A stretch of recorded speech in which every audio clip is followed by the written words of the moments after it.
20 जुलाई 2020 को अमावस्या है।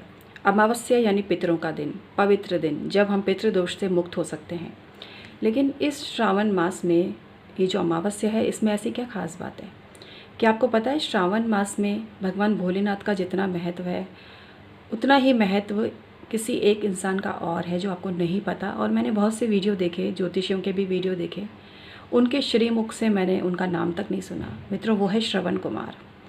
श्रवण कुमार जिन्होंने अपने माता पिता के जल लेने गए थे और महाराज दशरथ के हाथों शब्द वेदी बाण का शिकार हुए और अपने जीवन लीला को समाप्त कर बैठे।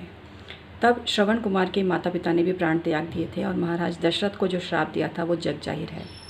लेकिन इसमें सबसे खास बात यह है कि जो श्रवण कुमार हैं वो सबसे बड़े पितृ हैं, सबसे बड़े देवता हैं। श्रावण मास उन्हीं के नाम पर रखा गया है। तो यहाँ पर आपको मैं एक चीज़ बोल दूँ, श्रावण मास में वर्षा भी बहुत होती है, तो ये भी एक वरदान ही है, क्योंकि जो श्रवण कुमार के माता पिता थे, जल के अभाव में उनके प्राण गए थे। तो इस माह में इतना जल बरसता है कि पूरी पृथ्वी तृप्त हो जाती है। तो इस मास में आपको श्रवण कुमार की आराधना जरूर करनी चाहिए। रक्षाबंधन के दिन मुख्य द्वार पर श्रवण बनाकर लगाए जाते हैं और ये उनके प्रति श्रद्धा व्यक्त करने का तरीका ही है। तो अगर आपको सुख समृद्धि की कामना है तो अमावस्या के दिन आप श्रवण कुमार का नाम लेकर कुछ न कुछ गरीबों में वितरित करें, गाय माता को खिलाएं, उनके नाम का कुछ भी चीज़ आप अपने गैस के चूल्हे पर अर्पित करें और 7 बार उनका नाम लेवें, तो आपके सारे दुख समाप्त हो जाएंगे, सुख आपके जीवन में आएंगे।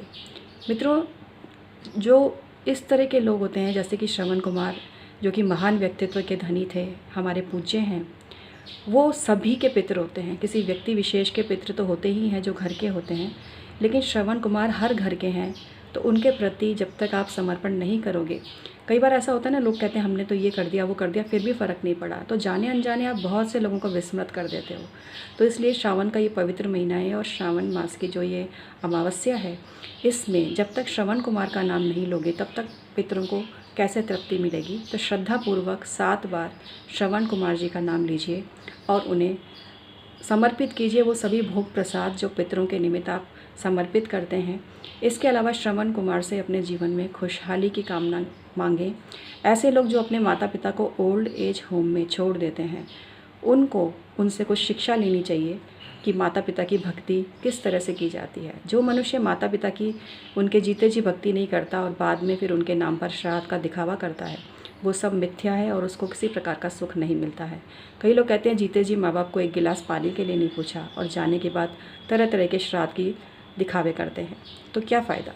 पितरों की शांति अवश्य ही होगी, लेकिन जो भी जीते जी आपके घर के बुज़ुर्ग हैं उनकी सेवा ज़रूर करें।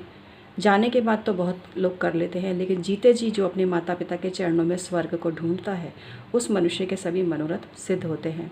तो इसलिए अमावस्या के दिन विशेष रूप से अपने माता पिता जो कि जीवित ही हैं उनके चरण स्पर्श करें और उनकी आज्ञा से सभी काम करें, तो सारे पितृ खुश होते हैं। इसके अलावा अपने घर के पितरों के साथ साथ श्रवण कुमार के लिए भी करें और श्रवण कुमार को स्मरण करें, उनकी प्रार्थना करें, उनके नाम का दीपक जलाएं और उनसे ये विनती करें कि वो भी आप में उसी तरह के भक्ति भाव पैदा करें जो उनके मन में अपने माता पिता के लिए थे।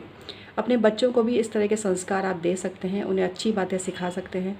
श्रवण कुमार की कहानी ज़रूर सुनाएं अपने बच्चों को और उन्हें ये संस्कार सिखाएं कि भारतीय संस्कृति में किस तरह से माता पिता को भगवान के समक्ष समझा जाता है।